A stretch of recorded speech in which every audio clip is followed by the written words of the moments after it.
জানা sir YouTube চ্যানেলে তোমাদের সকলকে স্বাগত জানাই। আমরা বৈদিক সাহিত্যের উপরে উপনিষদ ব্রাহ্মণ দিতে পেরেছি, 4টে বেদের উপরে আমরা অথর্ববেদ দিয়েছি। আজকে তোমাদের সামনে আমরা ঋগ্বেদ উপস্থাপন করছি। প্রত্যেকের কাছে আবেদন, চ্যানেলটা কেমন লাগছে একটা কমেন্টে জানিও। ভালো লাগলে একটু বন্ধু বান্ধবীদের একটু শেয়ার করবে এবং একটা লাইক এবং একটা কমেন্ট দিও। প্রত্যেকে চ্যানেলটা সাবস্ক্রাইব করো, বন্ধু বান্ধবীদের চ্যানেলটা শেয়ার করবে। আশা করি বৈদিক সাহিত্যের উপরে বেশ কিছু ভিডিও তোমাদের দিয়ে জায়গায় সাজিয়ে দেবো। তোমরা হরপ্পার বিভিন্ন কেন্দ্রগুলো পড়বে, হরপ্পার পতনের বিভিন্ন উক্তিগুলো করানো আছে। বৈদিক যুগে সবচেয়ে বেশি প্রশ্ন আছে 4টে বেদ, ব্রাহ্মণ এবং উপনিষদ।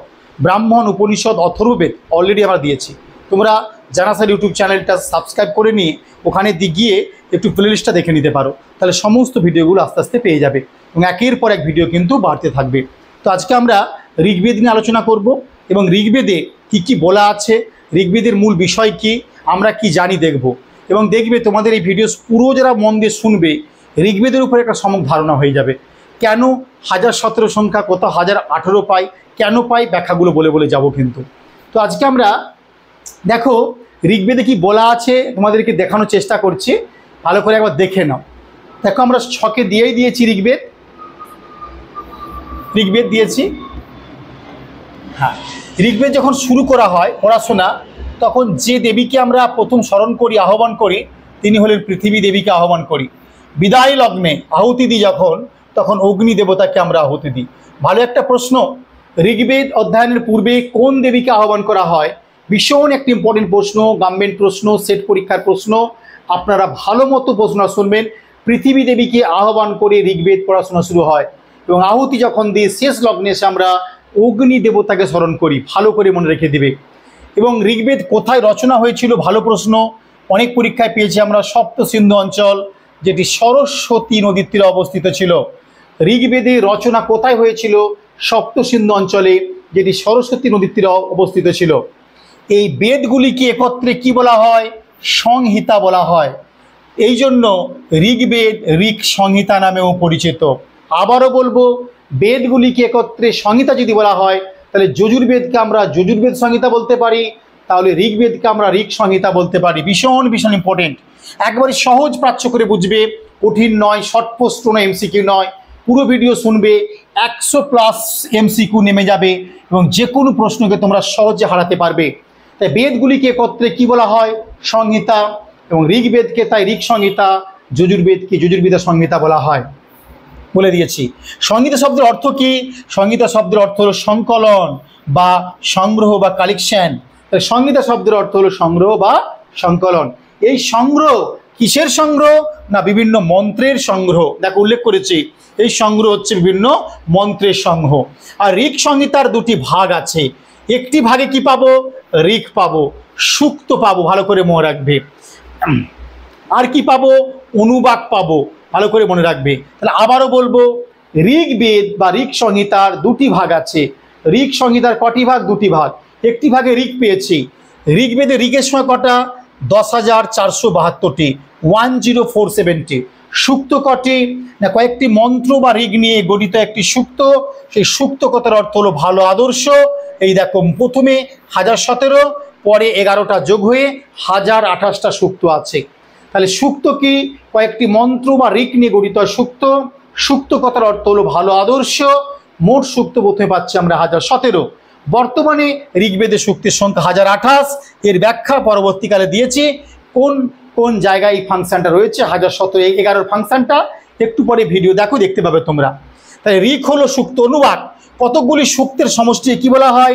অনুবাক বলা হয়। কতকগুলি সূক্তের সমষ্টিকে বলা হয় অনুবাক। ভালো করে মনে রেখে দিবে। অনুবাকের সময় কটা আছে? খুব ইম্পর্টেন্ট, 85টা আছে অনুবাক ঋগ্বেদে। আছে মণ্ডল, এই কয়েকটি অনুবাক নিয়ে গঠিত হয় কি? একটি মণ্ডল। এই প্রথম ভাগের মণ্ডলের সময় কটি আছে বলো? 10টি, তোমরা সকলেই জানো। ভীষণ ভীষণ ইম্পর্টেন্ট। অপর ভাগে কি রয়েছে? একটা ভাগে আমরা পেয়ে গেলাম ঋক, সূক্ত, অনুবাক, মণ্ডল, এইগুলো পেয়ে গেলাম। আরেকটা ভাগে আছে কি? মন্ত্র। ঋক সংহিতার মোট মন্ত্র হচ্ছে 10,500। পদ্যময় স্তুতিমূলক মন্ত্র আছে ঋগ্বেদের। বর্গ, অপর ভাগে মন্ত্রের পাশাপাশি বর্গ পাচ্ছি, 2006টি বর্গ রয়েছে। অধ্যায় আছে অপর প্রান্তে, অপর ভাগে, সেটাই সংখ্যা অধ্যায় হচ্ছে 64টি। অষ্টক আছে, অষ্টকের সংখ্যা আছে 8টি। আবার ঋগ্বেদে 21টা শাখা আমরা পাচ্ছি, 21টি শাখা রয়েছে ঋগ্বেদে। এর মধ্যে প্রধান শাখা মেজর প্রধান শাখা হচ্ছে 6টি। সেই ছটার নামও বলে দিয়েছি আমি, শাকল, বাসকল, সাংখ্যায়ন, অশ্বলায়ন, মান্ডুক্য এবং বালখিল্য বা পরিশিষ্ট। আর একবার বলবো, ঋগ্বেদে মোট 21টি শাখা রয়েছে, তার মধ্যে প্রধান শাখা হচ্ছে 6টি, 1টি শাকল, 2 হচ্ছে বাসকল, 3 সাংখ্যায়ন, 4 অশ্বলায়ন, 5 হচ্ছে মান্ডুক্য, 6 হচ্ছে বালখিল্য বা পরিশিষ্ট। এই শাকল শাখাতে, এই যে শাকল শাখা বললাম, এতে আছে 1017টি সূক্ত, ভালো করে মনে রাখবে শাকলের মধ্যে। আর বালখিল্য বা পরিশিষ্টতে রয়েছে এই শাকল শাখাটি অতি গুরুত্বপূর্ণ। এই শাখাটি ঋগ্বেদের সাথে যুক্ত একমাত্র জীবিত বা সজীব শাখা। আবারও বলবো, শাকল শাখা মেজর শাখা, প্রধান শাখা, এতে আছে 1017টি সূক্ত। ঋগ্বেদে যে শাখাগুলি আছে সেই শাখাগুলির মধ্যে শাকল শাখা সবচেয়ে ইম্পর্টেন্স বা গুরুত্বপূর্ণ, কারণ ঋগ্বেদের সাথে যুক্ত একমাত্র জীবিত সজীব শাখারই নাম শাকল শাখা, ভালো করে মনে রাখবে। শাকল শাখার অন্তর্ভুক্ত হচ্ছে ঋগ্বেদ সংহিতা, ভালো করে মনে রাখবে। এই যে ঋগ্বেদ সংহিতা বলছি, এটা শাকল শাখারই একটা অংশ। আর বালখিল্য বা পরিশিষ্ট শাখাতে আছে 11টি। তাহলে শাকলে 1017 আর পরিশিষ্ট শাখাতে আছে 11। 1017-এর সঙ্গে 11 যোগ করলেই হয়ে গেল আমাদের 1028। এটা কিন্তু অনেকেই গুলিয়ে ফেলি। তাহলে মূল আছে 1017 শাকল শাখাতে, আর পরিশাখাতে সূক্ত আছে 11টা। 1017-এর সঙ্গে যদি আমরা 11 যোগ করি 1028 পেয়ে গেলাম মোট সূক্ত ঋগ্বেদী। ভাগটা প্রত্যেকে মনে রাখবে। এক একটা পরীক্ষায় দেখবে 1028 অপশনেই নেই, 17, 18, 16, 15 দিয়ে 17 উত্তর হবে।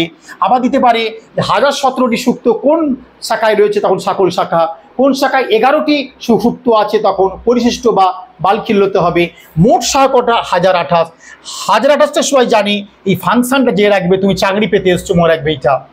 ঋগ্বেদের মুখ্য পুরোহিত কারা? মুখ্য পুরোহিত হিসাবে হোতা। মুখ্য দেবতা হচ্ছে ইন্দ্র, যিনি অপসুজিত নামে পরিচিত। অপসুজিত কাকে বলা হয়? ইন্দ্রের আরেক নাম। ঋগ্বেদের প্রধান দেবতা, ঋগ্বেদের প্রধান পুরোহিত এবং দেবতা। অসংখ্য পরীক্ষা আসা প্রশ্ন আসতিকার ভুল হবে না। মুখ্য পুরোহিতের নাম হোতা এবং দেবতার নাম ইন্দ্র, মার্ক করে দিয়েছি। বা অপসুজিত কাকে বলা হতো? ইন্দ্রের আরেক নাম। ঋগ্বেদের মন্ত্রের ধরন কেমন? পদ্য আকারে লেখা, পদ্মাত্মক বলেই দিয়েছি। ঋগ্বেদে ব্যাসদেব যে মানুষকে প্রথম শিক্ষিত করে তুলেছিল সে শিষ্য হলেন পৈল। তাহলে ঋগ্বেদের কি পাচ্ছি? ঋগ্বেদে না ব্যাসদেব কর্তৃক শিক্ষিত শিষ্যের নাম হলো পৈল, ভালো করে মনে রাখবে। ঋগ্বেদের অপর নামগুলো কি? দশত্রয়ী, হোত্রবেদ। যাদের কাছে ইন্ডিয়ান হিস্ট্রি বইটা আছে বা নেটসের বইটা, পুরো ছকটা পড়বে, সব সাজিয়ে দেওয়া আছে। খুব ভালো করে পড়বেন, মন দিয়ে পড়বেন। একবার পড়লেই দেখবেন আপনি অন্যকে সহজে হারিয়ে দিতে পারছো। এবং এরকম সাজানো এক জায়গায় তথ্য আপনি যতই বই ঘাঁটাঘাঁটি করুন পারবেন না আনতে। ভিডিওগুলো শুনুন, আপনার অনেক সহজ হয়ে যাবে। যাক, ঋগ্বেদে সবচেয়ে বেশি উল্লেখ আছে জুহু এবং বৃহস্পতি। ঋগ্বেদে বৃহস্পতি এবং জুহুর কথা বারবার উল্লেখ আছে। এই বেদে ভীষণ ইম্পর্টেন্ট, 30 দিনে 1 মাস উল্লেখ আছে। তাহলে কোন বেদে 1 মাস সমান 30 দিন কথা উল্লেখ করা হয়? কোন বেদে সূর্যগ্রহণের কথা উল্লেখ আছে? কোন বেদে চন্দ্রগ্রহণের কথা উল্লেখ আছে? আমাকে আর বলতে হবে না, সেটা হচ্ছে ভারতবর্ষে যে প্রাচীনতম বেদ হিসাবে আমরা চিহ্নিত করেছি ঋগ্বেদকে, সেই ঋগ্বেদেই সূর্যগ্রহণ, ঋগ্বেদেই চন্দ্রগ্রহণ এবং 30 দিনে 1 মাস উল্লেখ করা আছে।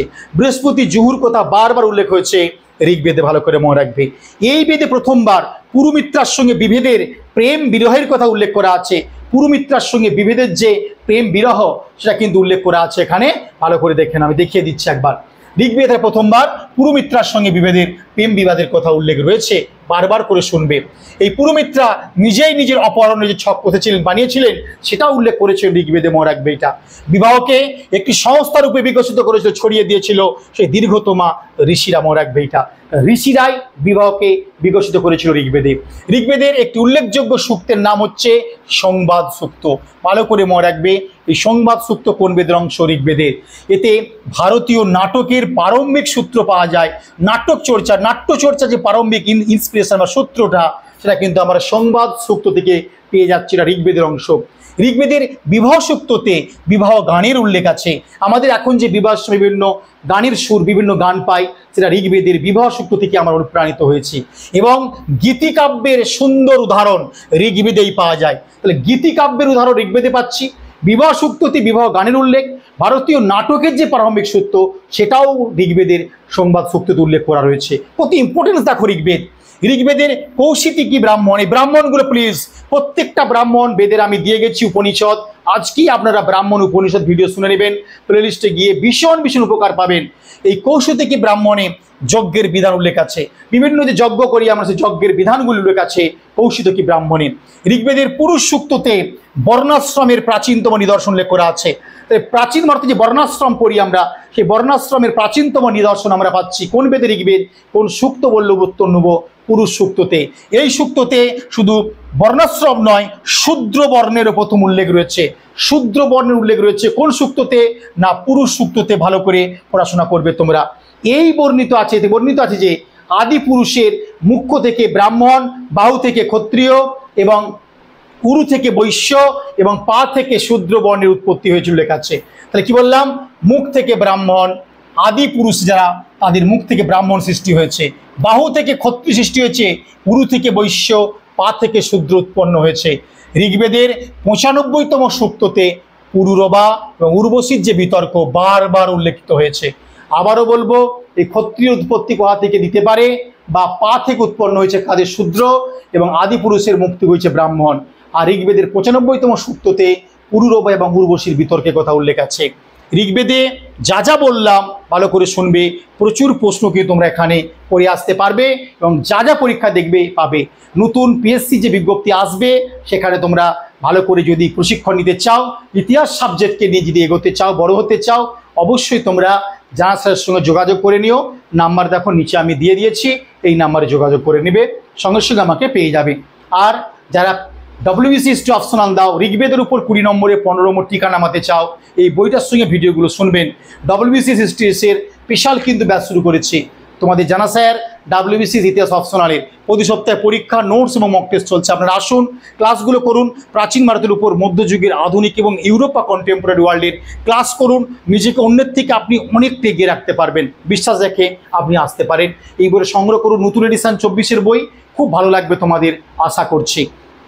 আর তোমাদের কাছে আবেদন রইল, যারা টেক্সট বই আকারে ভালো বই খোঁজ করো তারা কিন্তু নেটসেট ইন্ডিয়ান হিস্ট্রিতে বা WBCর জন্য বইটা স্টাডি করতে পারো। আজকে এই পর্যন্ত রইল, দেখা হচ্ছে পরবর্তী ভিডিও।